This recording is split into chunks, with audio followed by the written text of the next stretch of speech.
Assalamu alaikum. May peace be upon all of you, my fellow learners, professionals, ladies and gentlemen. I wanted to make a video addressing a very important comment for financial management students or learners, professionals, so to speak, that came up from a well-wisher. Let's take a look. Uh, Zaki, hi Zaki, Assalamu alaikum, how are you? Hi sir, loved your work and channel. Indeed, thank you so much. My sincere appreciation, and you're raising a very important point here, Zaki, that I hope will be helpful in the course of this video for many. Can you make a video on what ways or how can a finance or management student consume financial news or industry news and other things that are available online on a daily basis? So very important thing. One, finance and management students, and I'm assuming because most of the audience members I have relate to this category, this will be useful. There's a lot of financial news and industry news and other things that are available online on a daily basis. And this raises an interesting point because we live in this world. There's so much of information that is being fed into us if we tune in. And if you tune in, if you switch on your phone, go on a social media application or news application, or switch on the television, watch news, read a blog, anything. The moment you plug in, there's so much of information that is being pushed onto us that we have to be very careful. And that is what I wanted to address. And I hope that in the course of this video that I'm going to call absorbing content in your life, I hope that I will make a sound argument. I will build a very solid case as to how you should be doing this. Let's take a look. Absorbing content. First thing, first observation, just out of the bat, is much is noise. That I want to make very clear. You have to be very careful, because the moment you understand it in a sense that you want to learn everything, you want to absorb everything, you want to see everything, you want to kind of engage with every single piece of information that you come across, then it becomes impractical, impossible, and irrelevant, unnecessary for the most part, because much of the information available is noise. Much of it is marketing, which I call today is a devilish science. In at a very major proportion of marketing is very devilish, in my humble opinion, because most of the things that marketing is trying to push to us, the way they are trying to push to us, is completely highly forceful, which we call push marketing, but they are pushing at a level that has never been done before. Even news, even things that don't seem like are available for sale, information, someone is trying to change our mind, somebody is trying to put their thoughts into our head. So there is always some kind of play here with much of the information that is available. So there is very little, a minor percentage of information that is useful. We must be very careful. So much is noise. Do not be fooled or too attached to any software, any application, any blog, anything more than necessary, unless you have a very sound judgment, sound idea about the intention behind those content. Even my own content, be extremely careful.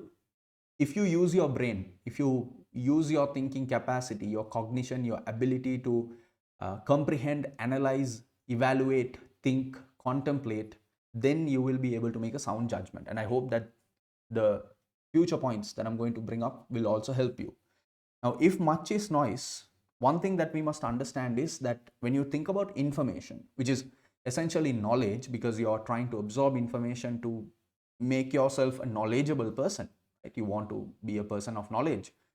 There can be two categories of knowledge: knowledge that which benefits us, and knowledge that which doesn't benefit us. These are primary trait of knowledge that I think people have confused, or people have forgotten to check before they absorb. And this is why I remember when I was young, grade 7, grade 8, when I was in college, I used to ask teachers when they teach things, especially science, mathematics. History made sense to me, but especially science. And there are certain chapters like constellations, etc. And I remember once asking my science teacher, why are you teaching this? Not that I didn't want to learn it, but I wanted to know if the teacher knew, because I didn't know myself. And I probably knew that there was some reason. But when I asked the question, why are you teaching this? Why are you giving me this knowledge? The idea, the teacher failed to communicate to me of the benefit of how the teacher actually didn't really have a proper idea, proper reasoning to present to me. This was in grade 8, as to why she was teaching this to me. And that didn't lead me to having a positive notion about science, and it took me a few years to make peace with the idea of science. But nonetheless, you must understand that there is knowledge that benefits you, and there is knowledge that doesn't benefit you. So knowledge that benefits you, please gather them, please remember them, please associate them, connect to them. Knowledge that doesn't benefit you, my goodness, please beware of it, stay away from it. Don't, like, for example, vain discussions of vanity that has no use, is not something like, this is something that, gossiping, backbiting, scandal mongering, what we generally see in Facebook, sharing, resharing, things, memes, etc.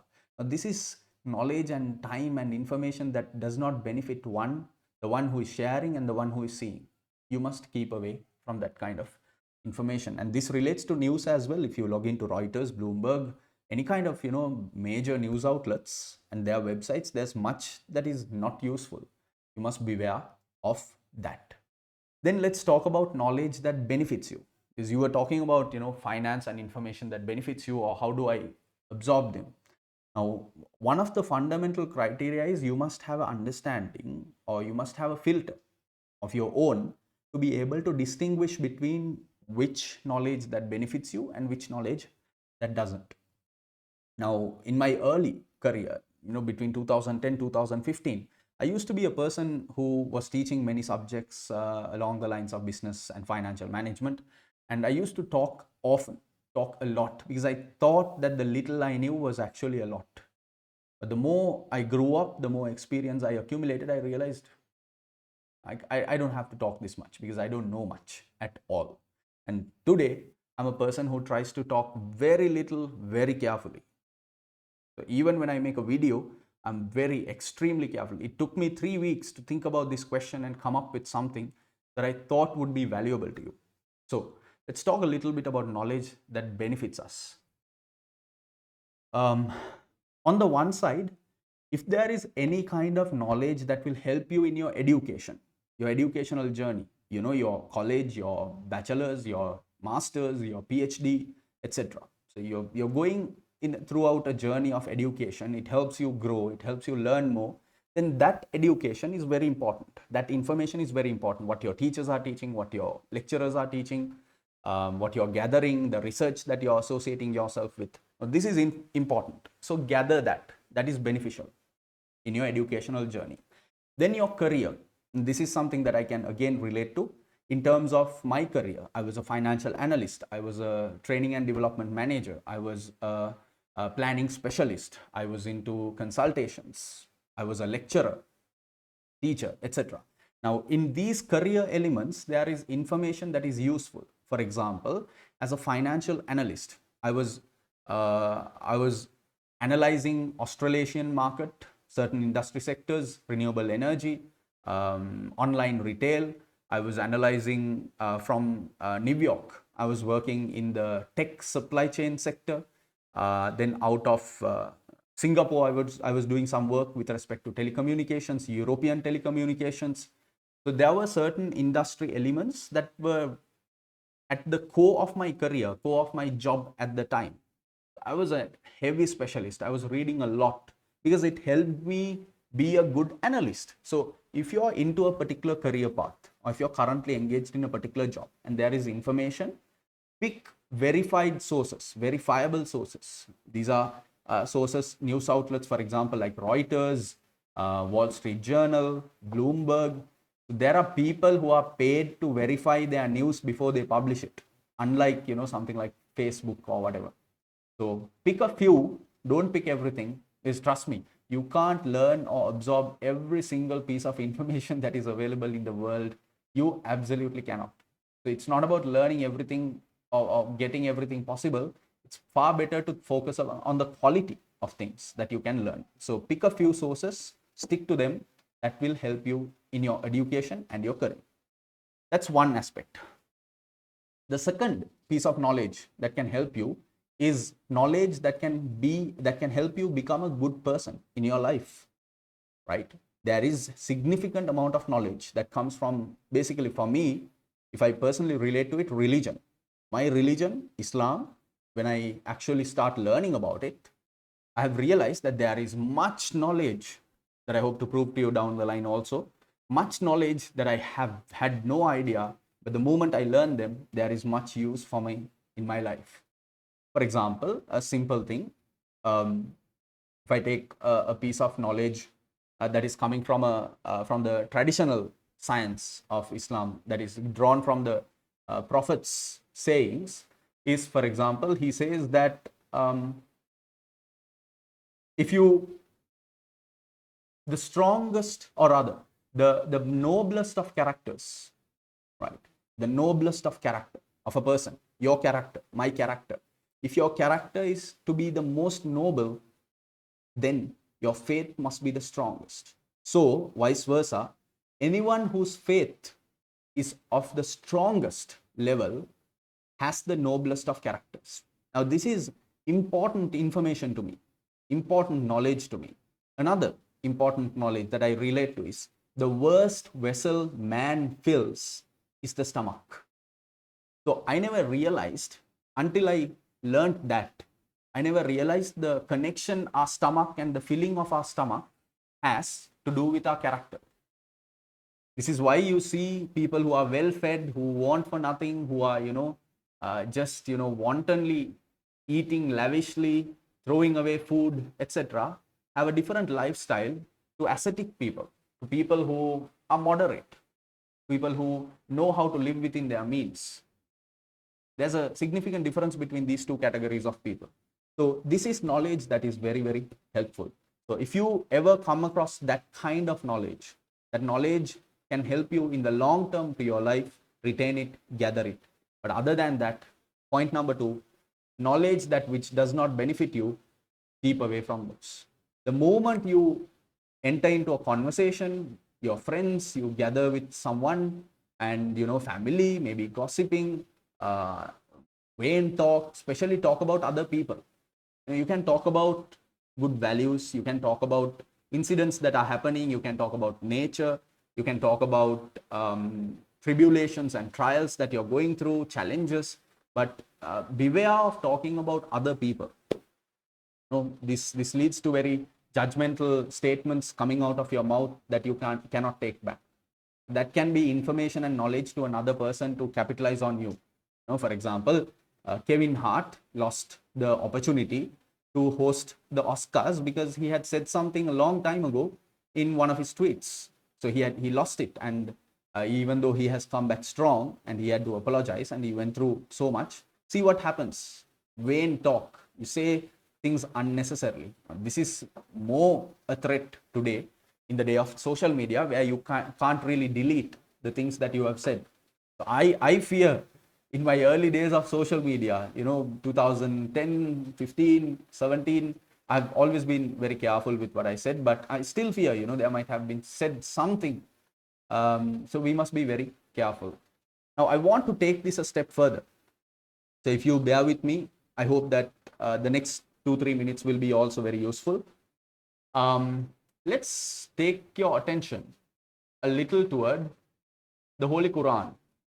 Now, in the Holy Quran, chapter number 102, called At-Takasur. Whether, if you're a non-Muslim, I'm just showing you the translation, or the translation, but not perfect, because Arabic cannot be translated in any language in the world to its exact meaning. We can gain a rough understanding. Now, in chapter 102, this heavy rains, so I hope the noise isn't a bother. In chapter 102, called At-Takathur, the first line that you can see here, abundance distracts you. Or even here, abundance diverts you. This has a deep meaning. Now, abundance of what? Abundance of food, abundance of knowledge, abundance of any indulgence in this world. So when we deal with information and knowledge, also we must be very careful with respect to abundance, overindulging in knowledge. And I see a lot of people, even doctorate holders, PhD holders, who have gone the wrong way because of the abundance of knowledge they have. This is something that we generally see with a lot of people who have been elevated to positions of power and they have a degree or they have a doctorate, or they have some sort of certification and they believe that it is justification enough to put other people down. So abundance of anything, including knowledge in this particular video, is something to be very, very careful of. Because this line, certainty, you will soon know. So this, indeed you will know, certainly you will know, if you knew with knowledge of certainty. This is knowledge of certainty, certain knowledge. Right? Now, if you take something like Greek philosophy, there is much that is uncertain. Sigmund Freud, a lot of human designed, human made sciences are invalidated. 100 years, 200 years later, it's invalidated. The moment capitalism falls, and you can take a good look at capitalism and see whether it's a long-term sustainable model.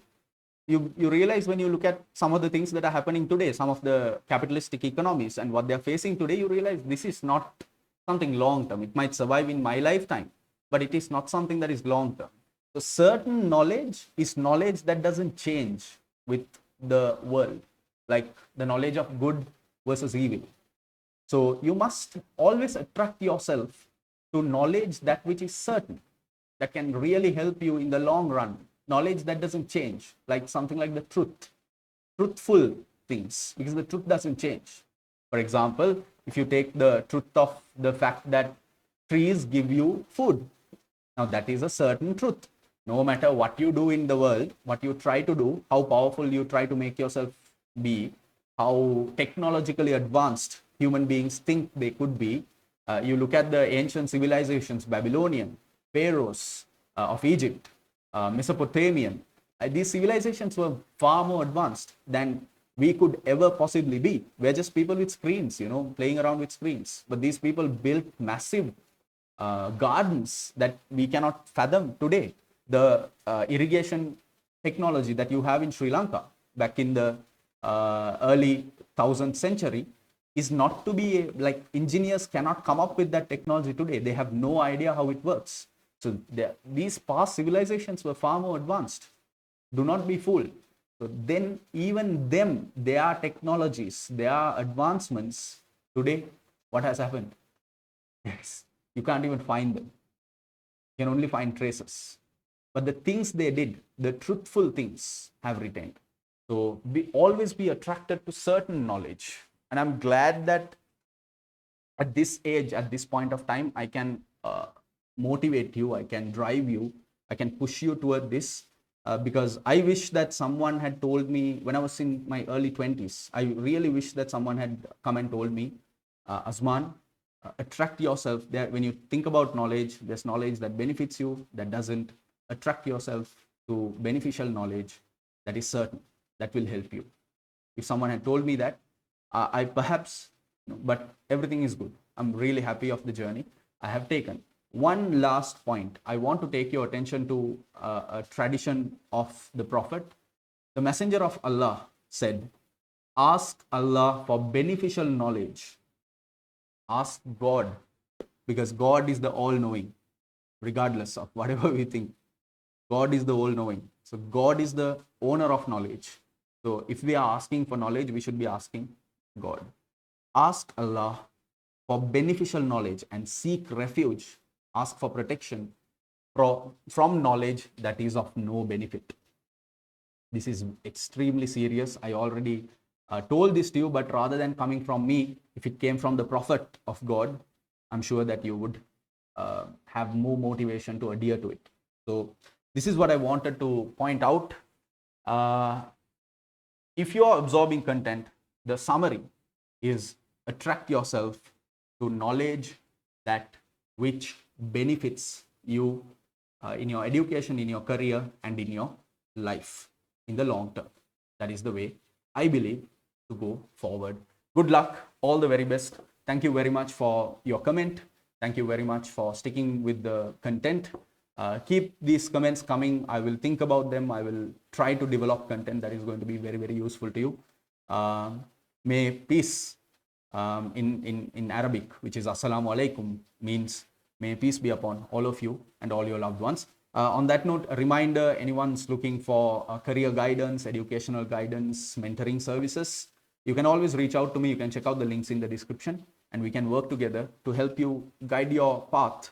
If it's too clouded and if you think that I am someone with your association to my content, if you think that I'm someone who can help you to get some honest feedback and thoughts and guidance and mentoring, you can always reach out to me. Thank you so much. Assalamu alaikum wa rahmatullahi wa barakatuhu.